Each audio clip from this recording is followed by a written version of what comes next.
Paalala ni Jobert Tolentino Jr., isang road safety expert, para masiguro ang kaligtasan sa paggamit ng e-bike, inspeksyonin ito bago at matapos gamitin.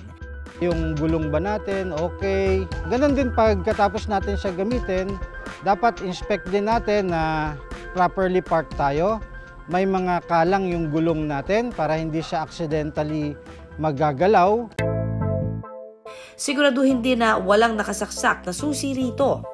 Siguraduhin natin na hindi naka-on at hindi naiwan. Kahit hindi naka-on, naiwan mo naman yung susi, baka magalaw pa rin yan. So mas maganda na dala-dala natin yung susi at naka-off yung sasakyan natin.